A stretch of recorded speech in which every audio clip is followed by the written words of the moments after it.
Hello aspirant, welcome to civil Sangram. मैं आपका mentor, आपका फ्रेंड गिरजेश प्रभाकर आप सबका इकोनॉमिक्स का फोर्थ लेक्चर में स्वागत करता हूं। फ्रेंड्स, आज का हमारा सबसे इंपॉर्टेंट टॉपिक क्या है? Money and banking. हम लोग आज मनी एंड बैंकिंग को डिस्कस करने जा रहे हैं। तो आइए देखते हैं, और पहला सवाल ही होता है कि व्हाट इज मनी? पैसा है क्या? आप सोचते हैं कि ये जो 2 रुपए, ये जो 500 का नोट है, 1000 का नोट है, 2 रुपए का सिक्का है, 2000 का नोट है, 100 रुपए का नोट है, यही पैसा है। आपके हिसाब से पैसा है क्या? What is money? आपके हिसाब से यही है कि सर 500 रुपए का जो नोट है वही पैसा है, 10 रुपए का जो नोट है वही पैसा है, 2 रुपए का जो सिक्का है वही पैसा है। आपने अभी तक मनी का डिफिनीशन यही समझा कि मनी है क्या, मुद्रा है क्या। तो आज का इस लेक्चर में हम लोग आपको बताएंगे कि मनी क्या है, और थोड़ा सा डिस्कस करेंगे कि बार्टर सिस्टम क्या है। व्हाट इज बार्टर सिस्टम, जो हम लोग एंशिएंट टाइम में अपने मेसोपोटामिया और इंडस वैली सिविलाइजेशन के टाइम में यूज किया करते थे। उसके बाद देखेंगे बच्चे फंक्शन ऑफ मनी, मनी किस रूप से काम करता है, उसकी क्या क्या खासियत है, क्या क्या उसका फंक्शन है। फिर इवोल्यूशन ऑफ मनी, जिस तरह हम लोग का इवोल्यूशन हुआ है। पहले हम लोग क्या थे, जिस तरह से स्ट्रोलिफिथिकस से लेकर के होमोसेपियंस से होमोसेपियंस आज है, हम लोग मॉडर्न मैन है, हम लोग का इवोल्यूशन हुआ है, उसी तरह मनी भी इवॉल्व हुआ है। यानी पहले मनी कुछ और था और आज का मनी कुछ और है। उसके बाद हम लोग देखेंगे लीगल टेंडर और फिएट मनी, कि किसे लीगल टेंडर कहते हैं। इस पे बहुत सारा सवाल पूछा जा चुका है प्रीवियस ईयर में, और ये बहुत ही ज्यादा इंपॉर्टेंट आपके लिए हो जाता है कि किसे फिएट मनी कहते हैं, किसे लीगल टेंडर कहते हैं। तो हम लोग का पहला ही सवाल था बाबू कि व्हाट इज मनी। तो आपके दिमाग में आया था कि मनी क्या है, तो उसमें आप सोचे होंगे, कोई सोचा होगा कि ले 500 रुपया है जो यही मनी है, ठीक है, जो 2 रुपया का सिक्का है वही मनी है। बहुत सारा आदमी यही सोचा कि जब पैसा का बात आता है तो मन हरियाता है आप लोग का, और एक ही बात समझ में आता है कि पैसा का मतलब क्या, मनी का मतलब क्या, 500 रुपया, 200 रुपया, 100 रुपया। बट मनी उसे कहते हैं बाबू, anything which can be use as a medium of exchange. इस बात को समझिए, पैसा वही नहीं है जो आप समझ रहे हैं, मनी वही नहीं है कि आप जो समझ रहे हैं 500 रुपया, 200 रुपया, 100 रुपया, 50 रुपया, 10 रुपया का नोट। anything which has capacity, anything which can be used as a medium of exchange. बात को समझना, बात को ध्यान देना कि यानी कोई भी चीज हो सकता है। यानी मनी जो है वो सिर्फ और सिर्फ पैसा ही नहीं हो सकता है, कोई भी चीज हो सकता है, वस्तु हो सकता है, इंसान हो सकता है, कुत्ता, बकरी, घोड़ा, गाड़ी, कुछ भी हो सकता है। यानी मनी जो है ये सोने का कंगन भी हो सकता है, ये बैंगल भी हो सकता है मनी, ये आपके पास जो सिल्वर का बिस्किट है ये भी हो सकता है मनी। तो यानी कोई भी चीज जो मीडियम ऑफ एक्सचेंज में यूज हो जाए। कहने का मतलब क्या है कि ये बैंगल है जो सोने का, इसको अगर आप ले जाकर के सोनार में दोगे तो ये मीडियम ऑफ एक्सचेंज हुआ कि नहीं, और उससे आप कुछ और खरीद लो। मान लो ये आप सोने की कंगन देख के आप गोल्ड चेन खरीद लो, तो इसका यूज करके आप मीडियम ऑफ एक्सचेंज की बात कर रहे हो। यानी कोई भी कमोडिटीज जो होता है, जो मीडियम ऑफ एक्सचेंज की बात करे, कोई भी वस्तु हो, सामान हो, घोड़ा हो, गाड़ी हो, कोई भी सामान हो जो मीडियम ऑफ एक्सचेंज में यूज हो जाए, जिसके बदले में कुछ खरीदा जा सके, जिसके बदले में आपको कुछ प्राप्ति हो जाए, दैट इज कॉल्ड मनी। ये हमारे पास मनी का डिफिनीशन हो गया। अब हम लोग देखते हैं कि एक कंसेप्ट आपको बताते हैं जो हमारे पास क्या था, एंशिएंट टाइम में यूज होता था। पहले के जमाना में क्या होता था, एंशिएंट के टाइम में क्या यूज होता था बाबू, बार्टर सिस्टम। यानी आप किसी को चावल दोगे तो वो क्या देगा आपको, गेहूं देगा, वीट देगा आपको। आप किसी को गाय दोगे तो उसके बदले में आपको देखिए सुंदर सा हॉर्स देगा, घोड़ा देगा। इसको हम लोग क्या बोलते थे, बार्टर सिस्टम, जो कि आज के जमाने में भी है ना कारगर। हम लोग क्या करते हैं कि एक हाथ से दो, एक हाथ से लो, वही सिस्टम। तो ये मनी का जब कंसेप्ट नहीं था, जो पेपर मनी वर्ड यूज करे, पेपर मनी जो आज हम लोग यूज करते हैं वो पेपर मनी है। अगर ये पेपर मनी का कोई कंसेप्ट नहीं था तो क्या था बाबू, बार्टर सिस्टम था। यानी आप किसी को राइस दोगे, आप किसी को शुगर दोगे तो उसके बदले में आपको व्हीट और गुड़ देगा। तो ये क्या था, बार्टर सिस्टम था। ये कब का सिस्टम था मेरे बच्चे, ये हमारे एंशिएंट टाइम का सिस्टम था, जो कि इंडस वैली से और मेसोपोटामिया में देखने को मिला। हम लोग इस सिस्टम को उस टाइम देखा करते थे, एंशिएंट का, अर्ली वैदिक और वैदिक टाइम के पीरियड्स में हम लोग इस चीज को यूज करते थे। और आज भी गांव में हम लोग क्या करते थे, जब हम थे छोटे छोटे थे, जब बच्चे थे, तो क्या करते थे कि थोड़ा सा चावल ले जाकर चल जाते थे दुकान में, और क्या करते थे कि आधा किलो चावल लीजिए, 200 ग्राम चावल लीजिए, और क्या कर दीजिए, हमको चॉकलेट दे दीजिए, टॉफी दे दीजिए। तो आपको बता दें कि ऐसे ही किया करता था। जब हम गांव जाते थे तो क्या था, आज से 25-20 साल पहले जब हम गांव में रहते थे, जाते थे सब शहर से गांव, तब दादी क्या करती थी, ऐसे चावल दे देती थी, ले 1 किलो चावल ले जाओ। और जाकर के कहाँ देते थे बाबू, एक बनिया होता था, साहूकार होता था, उसके यहाँ देते थे। तो हम लोग को देता था 5 रुपया, 10 रुपया, या फिर उसके यहाँ से सामान लेते थे। तो हम लोग आज भी कहीं ना कहीं, अभी अब गांव के जाइए हाट और बाजार में, क्या होता था, अभी भी चावल लेकर के वस्तुएं और सब्जियां दी जाती है। अब बहुत लिमिटेड हो गया, बट अभी भी है। तो ये क्या था बाबू, हमारा बार्टर सिस्टम था। ये भी क्या है, ये भी मनी का डिफिनीशन है। ये क्या है, राइस क्या है, मनी है, काउ क्या है, मनी है, हॉर्स क्या है, मनी है। तो मनी, और सिर्फ ये आपका जो आपको दिखा दें, ये जो पेपर नोट है, ये जो पेपर नोट है, यही मनी नहीं है। ये जो आपके पास जो सिक्का है, यही मनी नहीं है। तो बाबू, मनी का डिफिनीशन ब्रॉड है, एनीथिंग दैट कैन बी, कोई भी वस्तु जिसका हम लोग एक्सचेंज कर सके, the medium of exchange is possible, that is called money. ये हमारे पास मनी का डिफिनीशन था। अब आते हैं बच्चे बार्टर सिस्टम, लेन देन वाला सिस्टम, जिसका हमने आपको अभी जिक्र किया। बार्टर सिस्टम क्या है, exchange of goods for goods, यानी सामान के बदले सामान। हम लोग यही करते हैं बार्टर सिस्टम में। घोड़ा के जगह हम लोग गाय दे रहे हैं तो घोड़ा मिल रहा है हमको। और इसमें सबसे इंपॉर्टेंट क्या है आपको बार्टर सिस्टम का, और सबसे बोल सकते हैं कि सबसे कड़ी वाली बात क्या है, वह है double coincidence of want. Double coincidence of want. अब इस बात को समझिए, डबल कोइंसिडेंस ऑफ वांट है क्या। अगर आपके पास, मान लीजिए आपके पास अभी केला है, आपको अमरूद खाने का मन कर रहा हो, तो आप अब क्या करोगे, वैसे व्यक्ति को ढूंढोगे जो क्या कर ले, केला लेकर अमरूद दे दे। मान लो मेरे भाई, आपको अभी 1 बज रहा है, 1 बजे दोपहर को आपको अमरूद खाने का मन किया, आपके पास केला है, तो कोई एक ऐसा व्यक्ति ढूंढना होगा जो क्या रखे, केला रख के आपको अमरूद दे दे। तो इस इंस्टेंट ऑफ टाइम में आपके वांट को सेटिस्फाई करने में कौन कारगर होगा, जिसके पास अमरूद होगा। और उसको ढूंढना कितना मुश्किल है। आप ऐसे बाजार में चल दिए टोकरी लेकर के कि हमारे पास केला है, केला है, केला ले लो, कोई अमरूद दे दो, केला ले लो, अमरूद दे दो, है ना।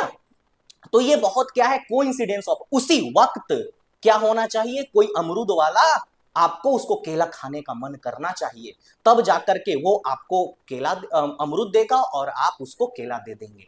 तो ये क्या हो गया, कोइंसिडेंस ऑफ वांट, ये मस्ट है, तब जाके बार्टर सिस्टम वर्क करना चाहिए। अगर आप मेरे घर गेहूं गेहूं बहुत है, चावल नहीं है, तो जिसके यहां गेहूं नहीं है वो ना हमको चावल देगा। तो इसको बोलते हैं बाबू कोइंसिडेंस ऑफ वांट। इफ, यहां पर बात को समझिए, if double coincidence of want does not exist, there will be huge trading cost. अभी हमने क्या बताया आपको कि अगर ये डबल कोइंसिडेंस ऑफ वांट जो है, हमारे पास जो वस्तु है और उसके पास जो वस्तु है, मेरे नीड के हिसाब से और उसके नीड के हिसाब से हमारा कोइंसिडेंस ऑफ वांट नहीं मिलता है, तब क्या होगा, ह्यूज ट्रेडिंग कॉस्ट। और ह्यूज ट्रेडिंग कॉस्ट का मतलब क्या बच्चा, ह्यूज ट्रेडिंग कॉस्ट का मतलब कि हमको भी मार्केट में इसे माथा पर लेकर के घूमना होगा गली गली, कि हमारा पास केला है, केला है, कोई केला ले लो और हमको अमरूद दे दो। तो ये क्या हो गया, हमको ज्यादा से ज्यादा मार्केट कॉस्ट हमको लग गया, ट्रेडिंग कॉस्ट लग गया। यानी 1 बजे से मेरा मन था, हमको घूमते घूमते 4 बज गया, तो वो चीज हो सकता है जिसमें क्या हो गया, सर्च कॉस्ट। हम ढूंढ रहे हैं कि कहीं से कोई हमको अमरूद दे दे और मेरे पास जो केला है वो लेकर उसके कोइंसिडेंस को मैच कर दे। और डिजिडुलिटी ऑफ वेटिंग, क्या है बाबू? वेटिंग। समय आपको लगेगा 1 से 4 बज गया, यानी तो ढूंढने में जो वक्त लगा वो अलग सी वक्त है, और आपको जो यूटिलिटी जो था, टाइम का यूटिलिटी था, वो अलग बात खराब हुआ।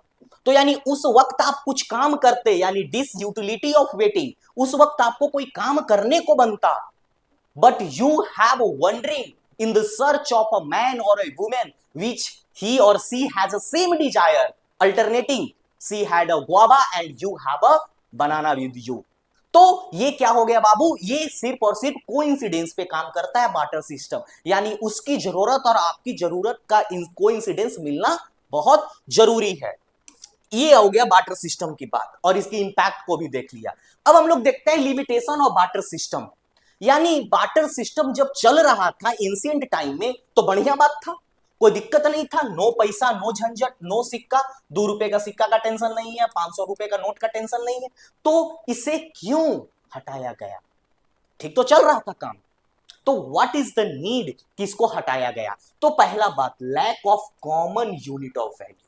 बात को समझिए, कॉमन यूनिट ऑफ वैल्यू का कहने का मतलब क्या है कि अगर ये चीज कोई भी, अगर यहां पर सेब जो है, 4 सेब के बदले आपको 1 ऑरेंज मिलेगा, कहां? पटना में। ठीक है, 4 सेब के बदले 1 ऑरेंज मिलेगा पटना में। अब पटना से कोई आदमी उठ करके चला गया मुजफ्फरपुर, मुजफ्फरपुर चला गया तो वो कहता है कि 5 सेब के बदले आपको 1 ऑरेंज मिलेगा। बात को समझिए। तो जब मेरे भाई प्लेस चेंज होने के बाद, जगह चेंज होने के बाद उसके यूनिट में कोई कांस्टेंट ना हो, तब उसको हम लोग कहते हैं common unit value. Common unit value का मतलब है कि 4 सेब देकर के 1 संतरा अगर हमको पटना में मिल रहा है, तो वही 4 सेब देने के बाद 1 हमको संतरा मुजफ्फरपुर में मिलना चाहिए, बांका में मिलना चाहिए, बेगूसराय में मिलना चाहिए, औरंगाबाद में मिलना चाहिए, गया में मिलना चाहिए। बट ऐसा नहीं हो रहा है, कॉमन यूनिट वैल्यू नहीं है। पता चला कि एने बोराया साउथ दने आया, तो साउथ दने आने के बाद गया पहुंचा तो बोल रहा है कि हम 8 सेब लेंगे और तब जाकर 1 केला देंगे। तो क्या था? ये कॉमन यूनिट नहीं है। ऐसा ही होता था पहले। पहले चलता था 1 मन चाउर लेंगे, 1 मन गेहूं लेंगे, तब आपको इतना पैसा देंगे, 10 मन का इतना, 5 पसेरी इतना, 1 पसेरी का इतना। तो ये बार्टर सिस्टम का कहानी है कि कॉमन यूनिट वैल्यू नहीं है, ये डिफर करता है हर जगह जगह। आज अगर 5 रुपए का कुरकुरे पटना में है तो वो मुजफ्फरपुर में 5 रुपए का है, क्योंकि ये मनी है, पेपर मनी है। अब पहले बार्टर सिस्टम में तो ये आपको समझ गया, lack of double coincidence of want. हमने आपको समझाया कि डबल को कोइंसिडेंस ऑफ वांट की जरूरत है। लेके केला घूम रहे हैं कि कोई हमको अमरूद दे दे, कोई हमको अमरूद दे दे, कोई अमरूद देने वाला नहीं मिल रहा है, तो लैक है ना। आपको अमरूद खाने का मन था तो आप केला अपना दीजिएगा, तो आपको कोई अमरूद देगा। तो ये क्या है? Lack of. फिर स्टैंडर्ड और deferred payment. Standard of deferred payment, इसको समझिए थोड़ा सा। डिफर्ड पेमेंट किसको बोलते हैं? सपोज दैट आपके पास क्या है बाबू? सेब है, ताजा ताजा सेब है। अब इस सेब को अब चाहेंगे कि हम 10 दिन तक पेमेंट करें या 10 दिन के बाद पेमेंट करें, तो ये सेब का स्थिति देखिए कैसा हो जाएगा, ऐसा हो जाएगा। यानी डिफर्ड पेमेंट का मतलब क्या है बाबू? कोई ऐसा भुगतान जो आपको कुछ दिनों के बाद करना हो, फ्यूचर में पेमेंट करना हो। ऐसा हुआ कि आपको इस सेब को 10 दिन के बाद पेमेंट देना था, तो क्या हो गया? ये सेब ऐसा हो गया। जो आपके पास केला था जिसको बार्टर सिस्टम में एक्सचेंज करना था, उस केला का रंग ऐसा हो गया। तो who the person concerned with you is going to buy, who the person is concerned to you going to buy?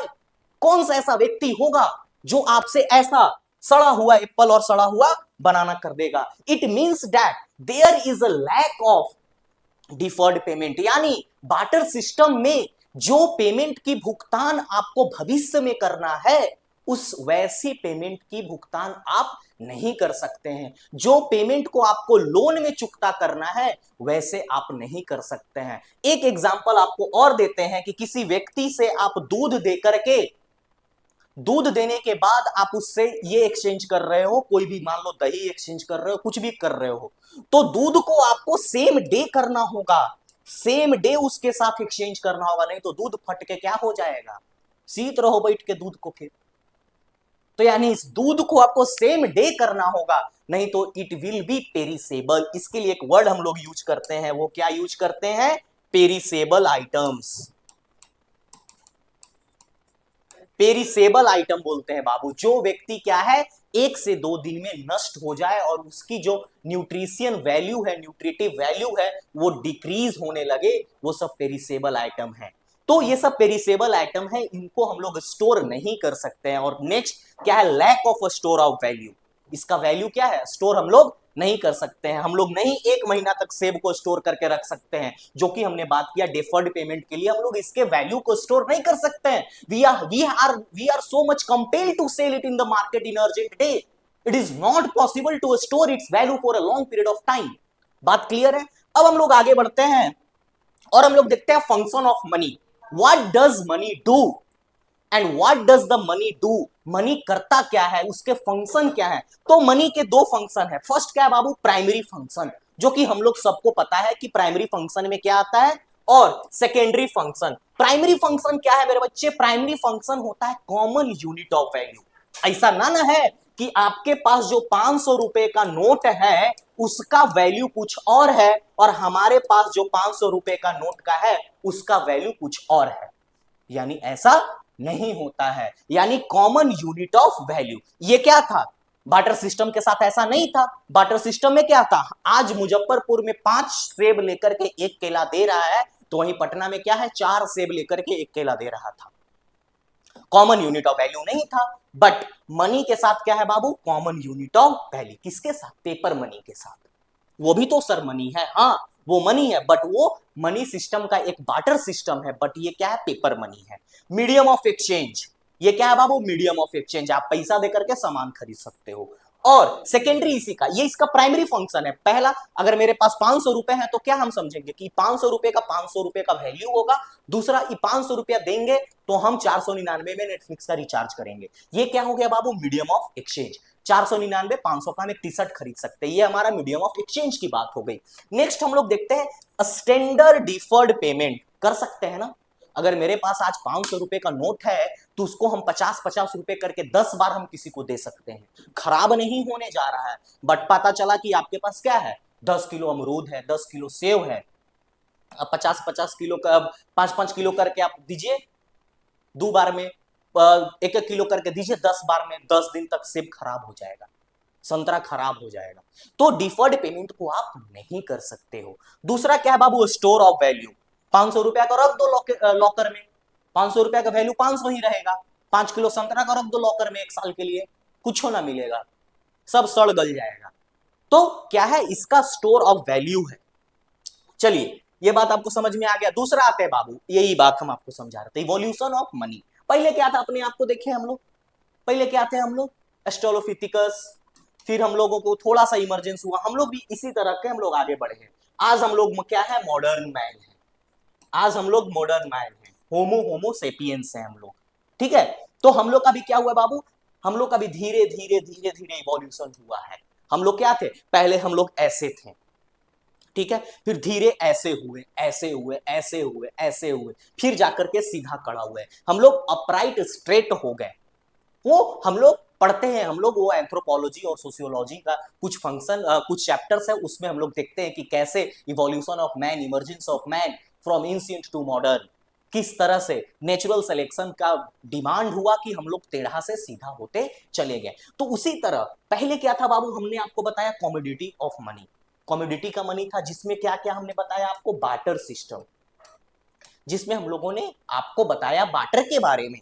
अब बाबू मेटेलिक मनी, उसके बाद जैसे ही मेटेलिक मनी का आता है तो आपको क्या ध्यान में आता है, राजा साहब का पैसा, राजा महाराजों का पैसा, जिसमें क्या थे, ताम्र सिक्के चलाए जाते थे। आपको ये बात क्लियर होती है। उसके बाद बाबू आते हैं paper money and fiat money, जो हम लोग आज यूज करते हैं। उसके बाद हमारे पास बैंक मनी भी है, जो हम लोग क्या है, बैंक में यूज, इसीलिए चैप्टर का नाम क्या है, मनी एंड बैंकिंग। इसके बाद हम लोग बैंकिंग करेंगे, पहले आपको मनी के बारे में हम बता रहे थे। अब क्या है बाबू, इसमें क्या है, हम लोग चेक है, चेक आएगा, डीडी आएगा, हम लोग का जो जमा होगा वो पैसा जो बैंक में होता है। अब लेटेस्ट जो टेक्नोलॉजी क्या है हमारे पास, क्रिप्टो। क्रिप्टो हम लोग सुनते हैं ना, क्रिप्टो क्वाइंस, ये हमारे पास है क्रिप्टो क्वाइंस, जो कि ये लेटेस्ट जो इस किस पे काम करता है बाबू क्रिप्टो, आपको बता दें, इंपॉर्टेंट क्वेश्चन हो जाएगा, blockchain technology. Blockchain technology, blockchain technology पे काम करता है। जो क्या है, इसका जो ऑनर होता है वो अननोन है, कौन बनाया है क्या है किसी को नहीं पता है। तो ये ब्लॉकचेन टेक्नोलॉजी पे काम करता है। चलिए एक एक करके हम लोग सारे बात को समझते हैं। कमोडिटी मनी, कमोडिटी मनी क्या है बाबू, हैविंग इंट्रिंसिक वैल्यू। जो हम लोग बात कर रहे थे बार्टर सिस्टम में, जो चाउर गेहूं गुड़िया का हम लोग का था, उसका कुछ इंट्रिंसिक वैल्यू था, आंतरिक कुछ था, आंतरिक कुछ उसका मूल्य था, आंतरिक मूल्य था उसका। यानी चावल को अगर हम बेचेंगे मार्केट में, एक्सचेंज करेंगे तो गेहूं मिलेगा, लेकिन चावल का कुछ अपना आंतरिक मूल्य था ना, चावल का कुछ अपना मूल्य था, इंट्रिंसिक वैल्यू होगा। No uniform valuation, not uniform in valuation. हम लोगों ने देखा कि कैसे 4 सेब जो पटना में था वो जाकर 5 सेब बन गया मुजफ्फरपुर में। तो इसका क्या होता है, वैल्यूएशन सेम नहीं होता है, इसकी गुणवत्ता सेम नहीं होती है। तो ये होता है क्या बाबू, कमोडिटीज जो होते हैं उनका होता है, इनकी वैल्यू सेम नहीं होते। जैसे rice, wheat used as a money, हमने आपको एग्जांपल दिया कि आज अगर बिहार में उस 4 केजी चावल पे 5 किलो गेहूं मिल रहा है, तो जरूरी नहीं है कि 4 किलो चावल पे 5 किलो गेहूं मिले। दिल्ली में भी हो सकता है 4 किलो चावल पे 3 किलो गेहूं मिले, या 5 किलो चावल पे 4 किलो गेहूं मिले। तो इसका वैल्यूएशन सेम नहीं होता है, बट उस 4 किलो चावल का अपना वैल्यू होता है, उस 5 किलो गेहूं का अपना वैल्यू है, यानी उसका कुछ कुछ अपना आंतरिक जो मूल्य है वो रहता है। बट अब नेक्स्ट आइए मेटेलिक मनी। मेटेलिक मनी किसमें सुनते के साथ आपको क्या आएगा बाबू, ये देखिए, जेवरात, राजा साहब का, राजा महाराजों का टाइम का हम लोग समझते हैं। राजा साहब जो यूज करते थे, ये जहां पना खुश हुए ये लीजिए आप अपने सिक्के, ऐसा हम लोग काम करते थे। तो ऐसा हम लोग सुनते थे। तो हैविंग इंट्रिंसिक वैल्यू ये किसके होते थे बाबू, गोल्ड या सिल्वर के होते थे। तो जब गोल्ड या सिल्वर को आप पिघलाओगे, उसको मेल्ट करोगे, तो उस गोल्ड का कुछ अपना आंतरिक वैल्यू होगा, आंतरिक मूल्य होगा, इंट्रिंसिक वैल्यू होगा, उस सिल्वर का होगा। यानी उस जो मेटेलिक मनी है उसके खुद का एक स्वयं क्या है, मूल्य है। तो अगर सिक्का सोना का बना हुआ है, उस सिक्का मान लीजिए सरकार राजा बंद कर दे, तो सोना तो सोने है ना, सोना रहेगा, उसको पिघला करके आप हनुमान जी का लॉकेट बना लीजिए, है कि नहीं। तो उसका ये इंट्रिंसिक वैल्यू है कुछ, easy to handle and widely accepted, easily to handle है। अगर राजा के तरफ से हुआ है इशू 1 ग्राम सोना, 1 ग्राम सोना का वैल्यू है ये, इससे घोड़ा मिलेगा, तो क्या करते थे लोग, 1 ग्राम के सोना मोहर लगवाते थे राजा से, और क्या करते थे, जाकर के घोड़ा खरीद लेते थे। या राजा के तरफ से लगा हुआ मोहर का जो भी सिक्का चलता था, उस सिक्के पे अगर राजा ऐसा अनाउंस कर दे कि जिसके पास 1 ग्राम सोना है उसको 1 हॉर्स मिलेगा, तो लोग क्या था, इसका वैल्यू है, 1 ग्राम सोना लेके वो हॉर्स खरीदने पहुंच जाते थे। और ये वाइडली एक्सेप्टेड था। सोना चांदी मेटेलिक जो है आज भी क्या है, मेटल जो भी है आज भी वाइडली एक्सेप्टेड है। अगर आपके पास पैसा नहीं है, अपना इसे अंगूठी चैन कुछ भी खोल के दे दीजिए, तो उसका आज भी वैल्यू है। तो ये पहले से भी चला आ रहा था और आज भी इसका इंट्रिंसिक वैल्यू और है। बट बाबू इसके साथ हुआ क्या, ये तो सही चल रहा था, राजाओं महाराजाओं के टाइम हम लोग देखे कि मुगल राज में भी हम लोग क्या था, इसी तरह का कोई पेपर मनी आया नहीं था। तो पेपर मनी आने का वजह क्या हुआ और वाइडली इसको कब से लॉन्च किया गया, तो आफ्टर 1930 इसको डिस्कार्डेड कर दिया गया कि भैया अब एकदम नहीं चलेगा। कुछ कुछ चला, लेकिन 1930 के बाद इसको टोटली डिस्कार्डेड कर दिया गया इंडिया से। क्यों, पहला बात, सप्लाई वाज लिमिटेड। भाई हम लोग के पास सोना का खदान इतना ज्यादा थोड़ी है, इतना ज्यादा चांदी का खदान थोड़ी है, हम लोग एक्सपोर्ट पे डिपेंडेंट है, हम लोग सॉरी इंपोर्ट पे डिपेंडेंट है कि हम लोग कहीं बाहर से आता है सोना चांदी। तभी तो सरकार क्या बाबू अभी जाकर के सॉवरेन गोल्ड बॉन्ड एसबीजीज ला रहे हैं कि आप लोग फिजिकल गोल्ड ना खरीदें। आप लोग अगर आपको इन्वेस्टमेंट के लिए कोई गोल्ड खरीदता है ना, तो कोई खरीदा सोना का अंगूठी चैन सब खरीदा, पायल वायल लेडीज लोग खरीदती है और रख देती है लॉकर में कि हाँ हम अपना बेटी के देंगे दहेज में। पहनना ही नहीं है उसको, बस इन्वेस्टमेंट के लिए कि आज सोना 8400 के है तो कल हो जाएगा 1 लाख के, तो 10 साल बाद तो हम ठीक रहेगा, हम इसको इन्वेस्टमेंट के लिए रखे हैं। तो बाबू इन्वेस्टमेंट के लिए रखना है तो गवर्नमेंट ने क्या लेके आ गया, सॉवरेन गोल्ड बॉन्ड। जाइए बैंक में आप, इसको हम लोग जब इकोनॉमी का जब हम लोग करेंगे सेगमेंट में, और जब हम लोग करेंगे तो उसमें हम लोग ये सॉवरेन गोल्ड बॉन्ड को डील करेंगे। जब हम लोग बॉन्ड डिवेंचर जब पढ़ाएंगे, ग्रीन बॉन्ड, मसाला बॉन्ड, पाई बॉन्ड, तब जाकर के हम सॉवरेन गोल्ड बॉन्ड के बारे में आपको बताएंगे। ये गवर्नमेंट की तरफ से बॉन्ड है, इस पे इंटरेस्ट भी मिलता है। आप इतना से इतना, जैसे सोना आज जिस रेट पे खरीद रहे हैं ना, उतना ही सोना आप 1 ग्राम से लेकर के 3 किलो 4 किलो तक खरीद सकते हो। आप इंडिविजुअल खरीद लो आप, उसके बाद फिर क्या करो, आप जिस दिन बेचोगे उस दिन, और इस पे इंटरेस्ट मिलेगा आपको। और इन्फ्लेशन इंडेक्स्ड बॉन्ड है, अगर महंगाई बढ़ेगी ना तो आपको इसका रेट भी बढ़ेगा, तो उस पे आपको इंटरेस्ट भी मिलेगा। तो इसीलिए सरकार लाता है कि फिजिकल गोल्ड ना खरीदे, इंडिया को क्यों डेप्थ में डालना है अगर आप इन्वेस्टमेंट के लिए गोल्ड खरीद रहे हो तो उसी वजह से सप्लाई वाज लिमिटेड। तो 1930 के बाद क्या कर दिया गया, इसको स्टॉप कर दिया गया। और government has to maintain 100% gold reserve, government को 100% गोल्ड रिजर्व भी मेंटेन करना था। तो सोना का सिक्का छापेगा इसको मेटेलिक मनी के रूप में, तो इसको गोल्ड रिजर्व को मेंटेन नहीं कर पाएगा इसलिए। और lack of safety during transportation, इतना यहाँ छुछुनर लोग है कि सोना लेकर के सरकार अपना गाड़ी से चल रहा है तो पता चला कि पूरा गाड़ी लुटा गया। कोयला तो छोड़ता ही नहीं है। आप आ जाइए इधर, झरिया से कोयला निकला, पता चला कोडरमा पार होते होते उधर नाला और पुल पर सब कोयला गायब।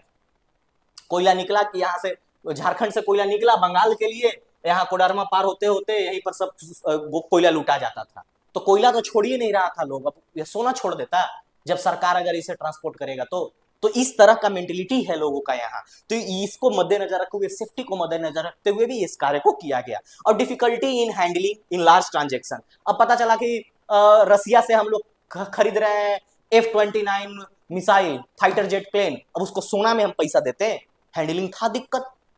सेंट्रल गवर्नमेंट जो है स्टेट गवर्नमेंट को ग्रांट इनेट देती है, तो क्या कहती है कि सोना का सिक्का लीजिए, ये लीजिए। बिहार में दिया गया, सरकार देती है 3,17,000 करोड़ बजट अलॉट की, ग्रांट इनेट दी 57,000 करोड़, तो क्या देती कि लीजिए आप 57,000 करोड़ सोना का वैल्यू लीजिए। तो ट्रांजेक्शन हैंडलिंग क्या है बाबू, डिफिकल्ट है। इसके वजह से भी हम लोगों ने मेटेलिक मनी को ये किया, छोड़ दिया। अब आते हैं पेपर मनी का। पेपर मनी में कोई इंट्रिंसिक वैल्यू नहीं है। हमारे पास जो ये पेपर मनी है, इस जो पेपर मनी को अगर आप जलाते हैं, इस पेपर मनी को जलाने के बाद क्या, इसका कोई वैल्यू नहीं है, एक मात्र राख का टुकड़ा है ये। पेपर मनी में इसका कोई वैल्यू नहीं है, यानी इस पेपर का खुद का कोई इंट्रिंसिक वैल्यू नहीं है। उसे फालतू बात है कि इसमें 2000 में चिप लगा हुआ है, ये सब खाली बकलोल एंकर लोग गलती बोल देता है। हैविंग नो इंट्रिंसिक वैल्यू, कोई इंट्रिंसिक वैल्यू नहीं है। For paper money to be accepted as a medium of exchange must fulfil two condition, यहां पर देखिए गलती है, टू कंडीशन, दो कंडीशन मस्ट फुलफिल होना चाहिए। पहला बाबू पेपर मनी को क्या है, तो पहला फिएट मनी होना चाहिए, लीगल टेंडर होना चाहिए। अब ये बात आपको भारी भरकम लगेगा, जरूर लगेगा कि सर ये फिएट मनी क्या है, ये लीगल टेंडर क्या है। तो हमने आपको एक बात बताया मेरे दोस्त कि ये जो पेपर मनी है इसका खुद का कोई वैल्यू नहीं है, 500 रुपए का खुद का कोई वैल्यू नहीं है। इसको अगर आप जलाते हो, पिघलाते हो, तो इसका सिर्फ राख मात्र इसका वैल्यू है। लेकिन इस जो पेपर मनी को जो एक्सेप्ट करते हैं लोग, हम आज इसको लेकर तन रहे हैं कि हमारा पास 500 रुपया है, तो ये 500 रुपया में ताकत आया कहां से, कौन दिया ये ताकत। और ये हम ऐसे ना हो सकता है कि ये 500 रुपया है और ये देखिए व्हाइट पेपर है, ये व्हाइट पेपर है, एक बराबर इसे हम 500 रुपया काट दें, 500 लिख दें करा पे कि ये रहा 500, इस पे हम लिख दे बड़ा सा एकदम, ऐसे हम लिख दे कि ये रहा 500, हम इसे लिख सकते हैं ना। तो दे दुकानदार को तो काहे नहीं मानेगा, तो इसको काहे मान रहा है, इसको नहीं मान रहा है, बात को समझिए।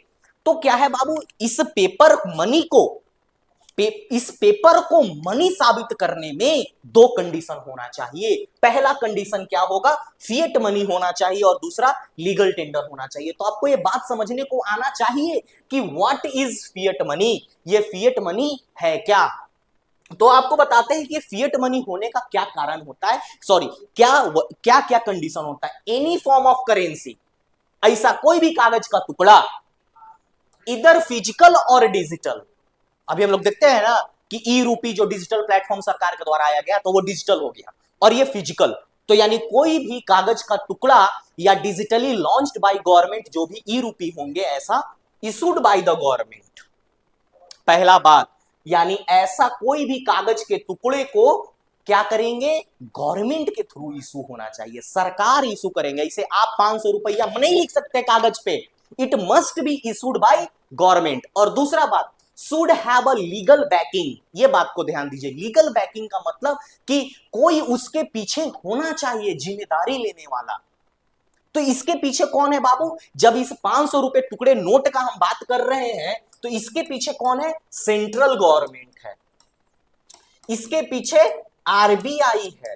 यानी कि the rupee which is issued by the government is being responsible and the being taken the responsibility by RBI and central government. पहला बात, फिएट मनी होने के लिए क्या होना चाहिए, वो गवर्नमेंट के थ्रू इशू करना चाहिए। दूसरा, उसके पास कोई रियल बैकिंग हो, उसके पीछे कोई ना कोई सरकार हो, सेंट्रल अथॉरिटी हो।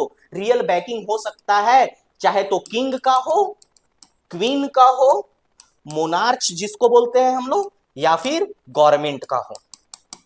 यानी पहला चीज की फिएट मनी होने के लिए पहला गवर्नमेंट के द्वारा इशू किया गया हो या कि किंग क्वीन मोनार्च के द्वारा इशू किया हो गया हो और उसके पीछे उसकी कोई बैकिंग हो, रियल बैकिंग हो, जो कि गवर्नमेंट हो सकता है, किंग हो सकता है, मोनार्च हो सकता है। बात समझ में आया? ऐसा नहीं कि हम और आप नोट एगो लिए कागज का टुकड़ा, उस पर 500 लिख करके अपना नाम लिख दिए, तो हम ना तो सेंट्रल गवर्नमेंट है ना तो हम आरबीआई है। ठीक है बाबू, ये चीज आपको क्लियर होना चाहिए। अब आते हैं बाबू, लीगल टेंडर क्या है। तो फिएट मनी होने के लिए दो criteria, issued by the government and banking by the central government और द सेंट्रल अथॉरिटी। और तीसरा जो लीगल टेंडर होने का होता है वो must be a fiat money. Money होने के लिए दो कंडीशन था बाबू, पहला होना चाहिए क्या, फिएट मनी, और दूसरा लीगल टेंडर। फिएट मनी होने के लिए क्या कंडीशन है कि इशूड बाय द गवर्नमेंट और have must a legal backing by a central government और सेंट्रल इशूइंग अथॉरिटी।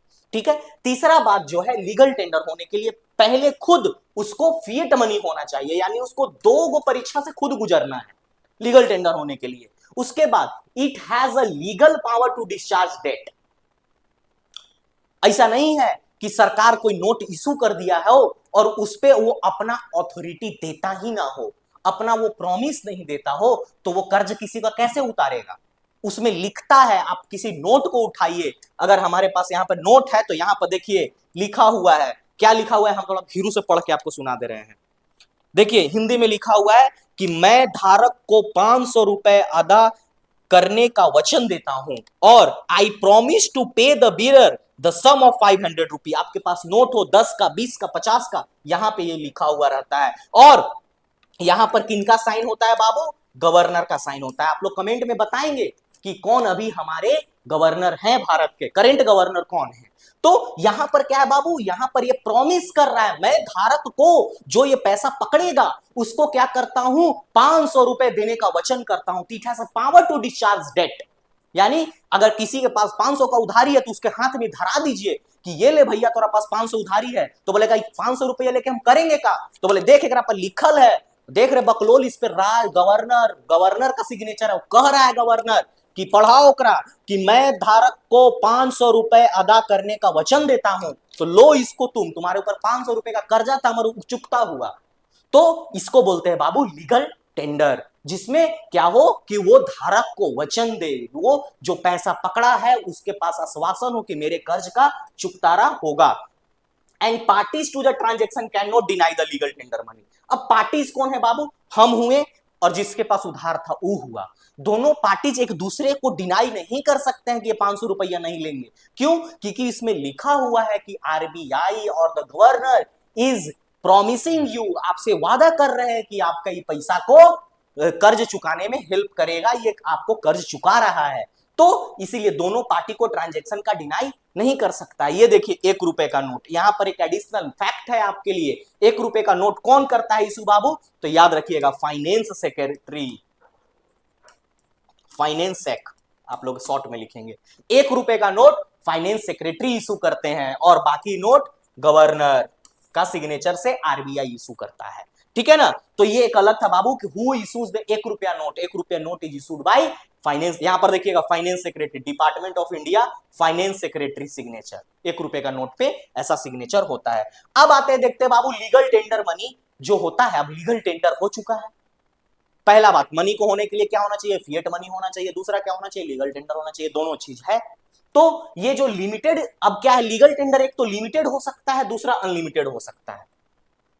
50 पैसा क्या है कि नहीं, लीगल टेंडर है, पैसा है, वो धारक को भी वो भी प्रॉमिस करता है। लेकिन पता चला कि कोई लेने गया मर्सिडीज 50-50 के सिक्का धर के बोरा में लेके चला गया, 1-1 रुपया का सिक्का लेके चला गया 1 लाख का पेमेंट करने के लिए, तो बेवकूफी है ना, ये तो बेवकूफी हो जाएगा। तो इसी को बोलते हैं बाबू, इसी को डिफाइन किया गया लिमिटेड और अनलिमिटेड में। तो लिमिटेड लीगल टेंडर क्या है बाबू, एक्सेप्टेड बियॉन्ड अ लिमिट, यानी कुछ हद तक उसको एक्सेप्ट किया जाता है। और ये किस पे रन करता है बाबू, क्वाइनेज एक्ट 2021, याद रखेंगे कि जो भी क्वाइन जितने भी होते हैं वो किस पे रन करते हैं, क्वाइनेज एक्ट 2021। 1 रुपया का सिक्का हम लोग कितना तक पेमेंट कर सकते हैं, 1000 तक, नहीं कोई बोल सकता है। अगर आप 500 का मॉल में खरीदे हैं कपड़ा, आप 1-1 रुपया का 500 दीजिए उसको, बोल दिया तो आप तुरंत आके हम मेरा लेक्चर दिखाइए उसको और उसको था चलाते हैं। तो 1000 तक दे सकते हैं। और 50 पैसा का पेमेंट बाबू आप लोग 10 रुपया तक कर सकते हैं, ठीक है ना। 10 रुपया तक 50 पैसा का पेमेंट कर सकते हैं जो को, और 50 पैसा से नीचे का क्वाइन जैसे 5 पैसा, 20 पैसा, 10 पैसा जो कब है 2011 से पहले उसको विड्रॉन कर लिया गया, 2011 तक चलता था, उसके बाद उसको हटा लिया। तो ये रहा बाबू। अब क्या है, अनलिमिटेड, सच नो ट्रांजेक्शन, कोई ट्रांजेक्शन पर रिस्ट्रिक्शन नहीं है अनलिमिटेड में।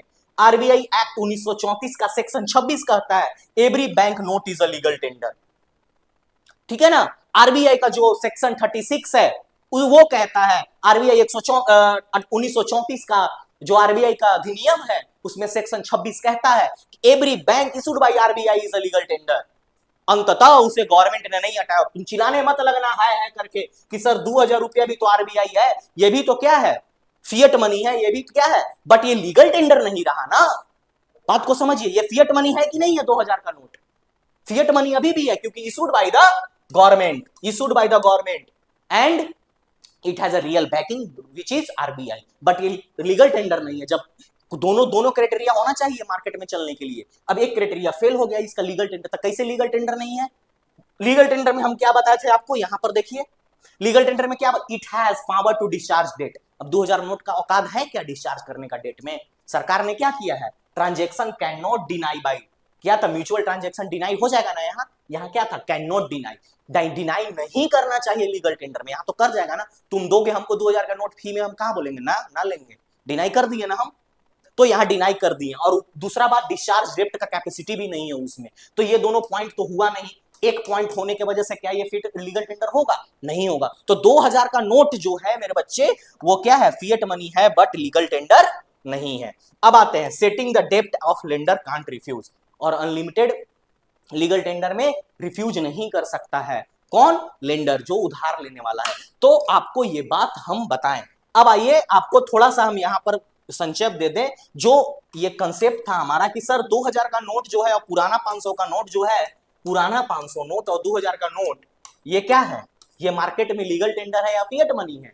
ये दोनों फिएट मनी है बट लीगल टेंडर नहीं है। फिएट मनी होने का क्राइटेरिया क्या था बाबू, it issued by government and there is a backing of government, दोनों में है अभी भी, दोनों का नोट उठाइए। बट क्या है, ये लीगल टेंडर नहीं है क्योंकि सरकार ने जब अनाउंस किया था नोटबंदी के दिन, डिमोनेटाइजेशन के दिन, तो क्या कहा था सरकार ने कि 2000 का नोट और 500 का नोट आज से लीगल टेंडर नहीं रहेंगे। ध्यान से उस दिन का अखबार का कटिंग उठा करके देखिए आप, आज से लीगल टेंडर नहीं है। इसका कहने का मतलब है कि ये जो बैंक का नोट है इसके पास वो औकात नहीं रहा कि ये किसी का कर्ज उठा सके, और अगर कोई सामने वाला पार्टी इसको रिफ्यूज करता है, parties transaction can not deny, लेकिन यहां पर डिनाई कर देगा, इसका मतलब ये लीगल टेंडर अब नहीं रहा। बात समझ में आया। तो यही था बाबू, होप करते हैं आपको लेक्चर को समझ में आ गया। आज हमने आपको क्या क्या बताया कि व्हाट इज मनी। तो आपको जब भी कोई पूछे कि मनी क्या है तो नहीं चिल्लाना है कि 500 रुपया 10 रुपया, बोलोगे कुछ भी सामान, कोई सामान जिससे हम लोग क्या कर सकते हैं, कमोडिटीज का, वस्तुओं का एक्सचेंज कर सकते हैं, वही क्या है, मनी। उसके बाद हमने आपको बताया कि कैसे हम लोग एंशिएंट टाइम में बार्टर सिस्टम का यूज करते थे। बार्टर सिस्टम में हम लोग क्या करते थे, सामान का एक्सचेंज करते थे और सामान खरीदते थे, बट ये क्या था, को इंसिडेंस ऑफ वांट पे काम करता था, जिसके वजह से हम लोग को तकलीफ होता था कि सेम वांट के लोगों को ढूंढना, जो क्या था, सबसे टेढ़ा काम था।